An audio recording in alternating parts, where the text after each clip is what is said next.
Welcome to the 2022 Nautilus Book Awards Author Spotlight Series. I'm your host, Christine Upchurch. Now celebrating 22 years of honoring better books for a better world, Nautilus Book Awards continues to embrace books from a wide spectrum in the publishing industry. Books which radiate hope and wisdom. Books which nurture our inner connection and inspire us to connect with others as individuals, as communities, and as planetary citizens. This is a vast conversation, one which is more crucial today than ever before. Today, we are focusing the spotlight on author Jess Wells. She has won a Silver Award in the category of fiction in the small press and self-publishing category. She has won for her book entitled Jaguar, Paloma, and the Caketown Bar. Jess Wells is the author of 6 novels and 5 books of short stories. She's the editor of anthologies of social commentary.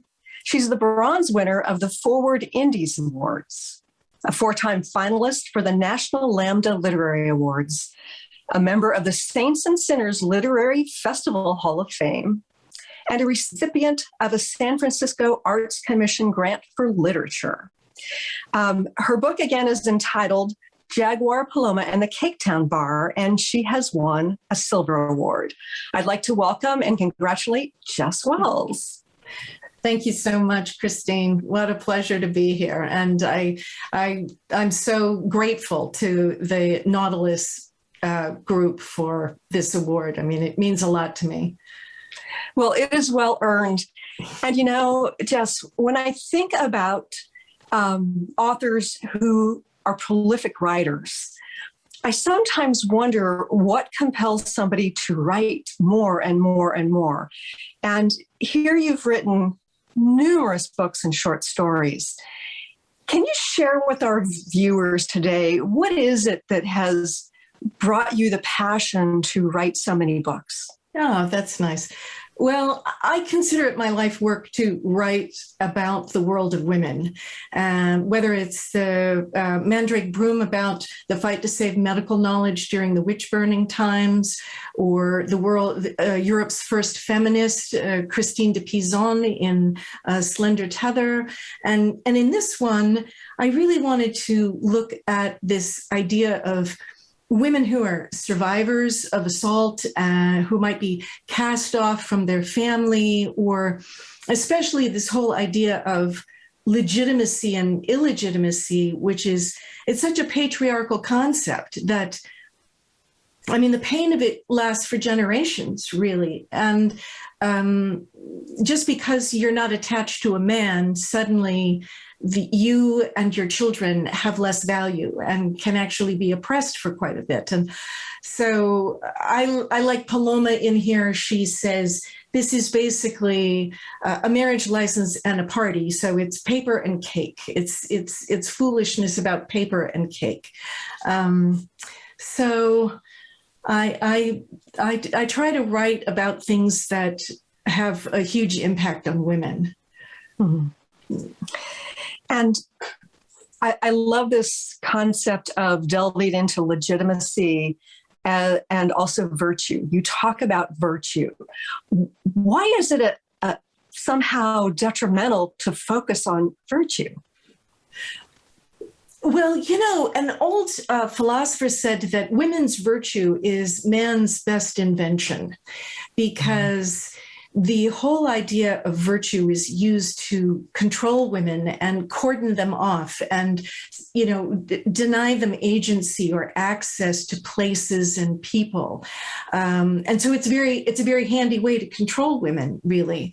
But virtue is very, very different than being honorable. I mean, when I read from this book, the part that always chokes me up is one of the characters who acts as the father of the bride for anyone who comes along.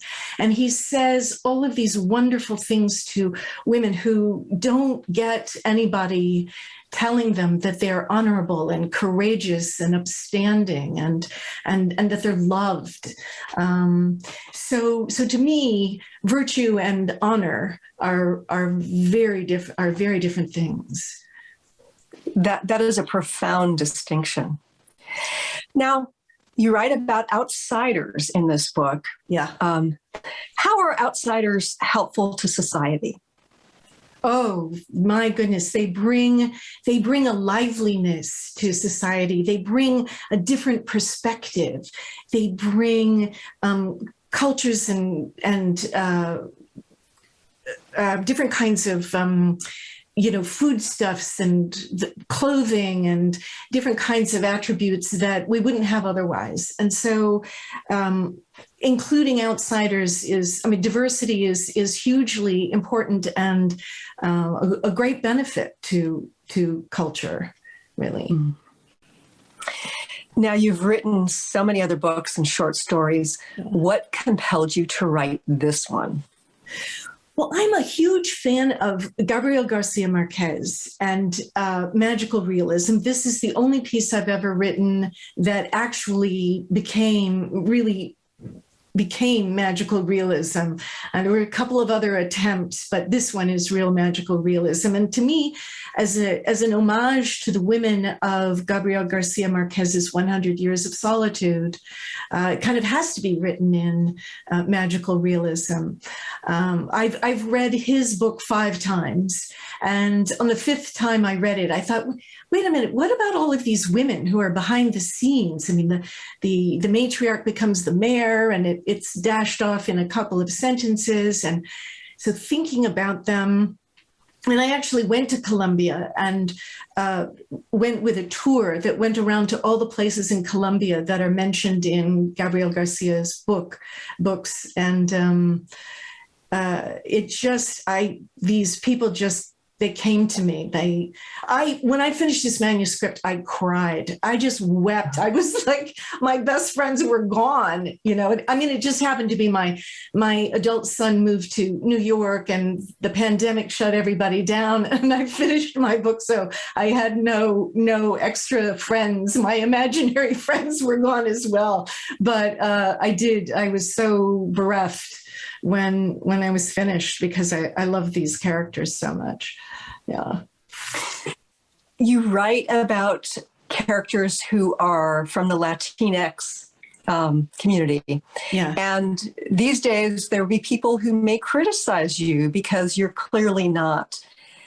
Yeah. What is it that inspired you to write about that community, and what is it about your life that where you can bring justice to it?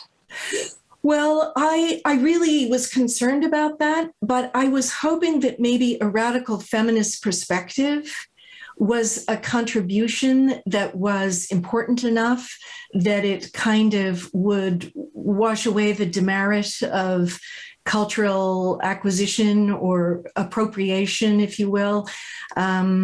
And it's written with an enormous amount of love and respect for the culture that invented magical realism. So I'm hoping that the respect and the love and the radical feminist perspective kind of outweighs the demerit, as you will. And I don't think a demerit should be there. Clearly, you have a passion for these characters and the culture based on the book. Yeah.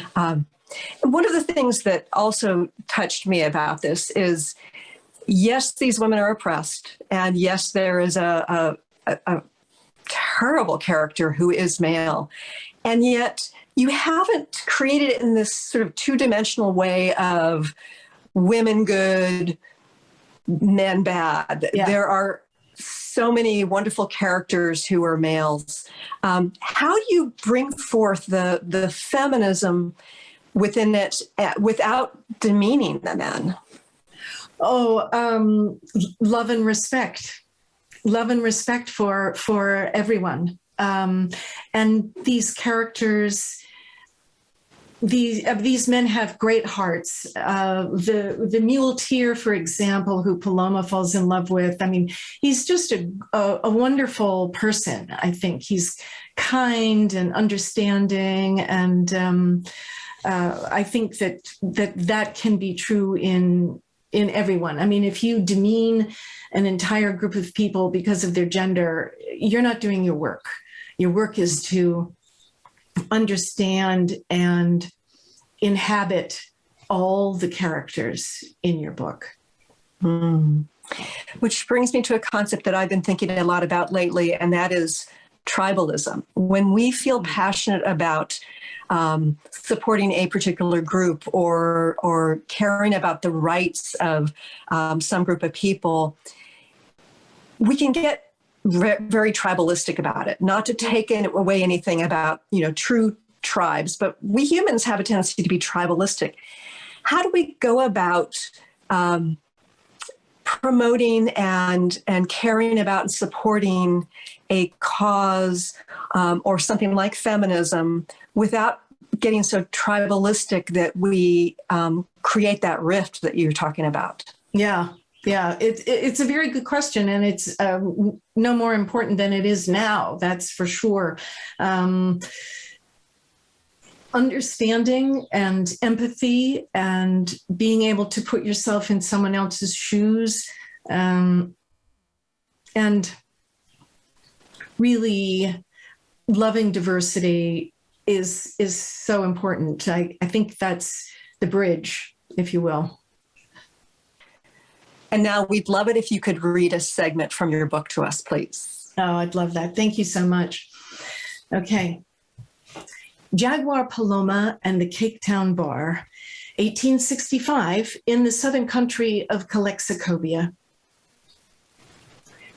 After the government had burned it to the ground, it was hard to imagine the Caketown Bar surrounded by a raucous shanty town, home to cast-off mothers and unclaimed children, and filled with lively mirth and mayhem, where every day was a celebration, if not a holiday, and where peacocks cawed from the backs of donkeys, and women's wigs and bunting were playthings for the monkeys in the trees when they stopped playing catch with the dogs. Flowers of unknown origin bloomed in the night and then flew away, and blue mist or green fog rolled in without warning. It was a town where morning was heralded by a rum cask being rolled across a dance floor and the groggy question of who had arrived in the night. Evening was announced by the sizzle of light bulbs in bent sockets, and men slapping the dust off their pants with their hard-working hats, and women putting a baby to the breast, and finally sitting down.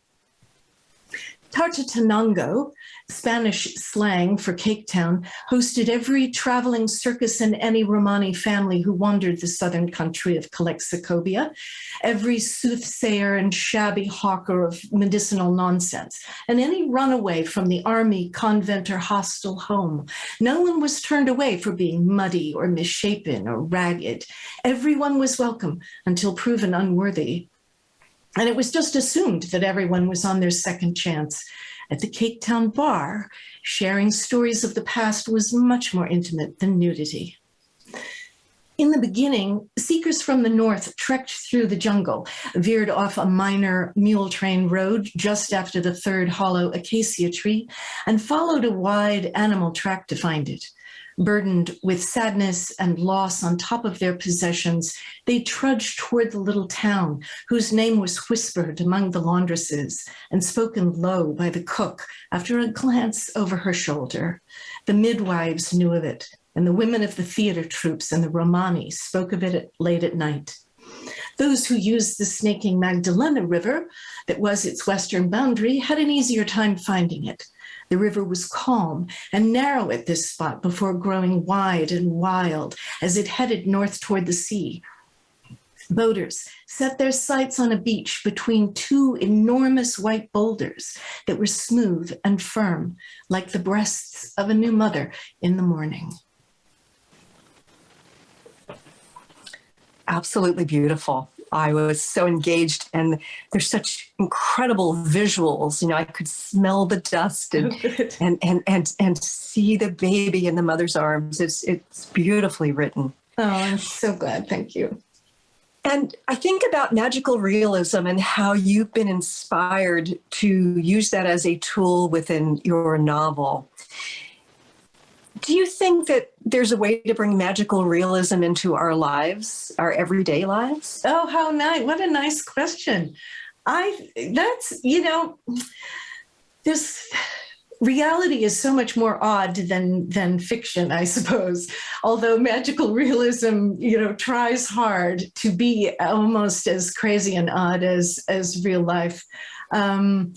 I guess celebrating the absurdity of and the joy and the mirth and having gratitude is a way to really, I think, enjoy the magic in everyday life.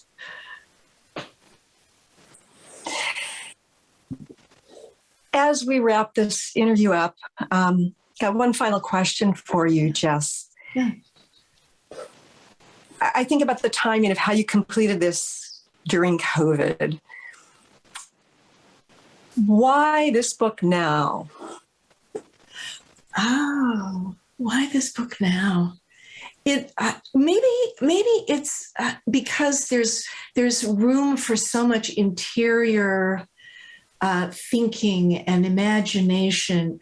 There isn't anything stopping you going places and doing things. You get to really focus on the world inside your mind, which is my favorite one anyway.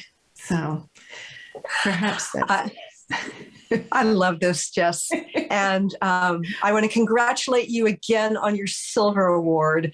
And again, the book is entitled Jaguar, Paloma, and the Caketown Bar. Congratulations and thank you. Thank you very, very much. I appreciate it.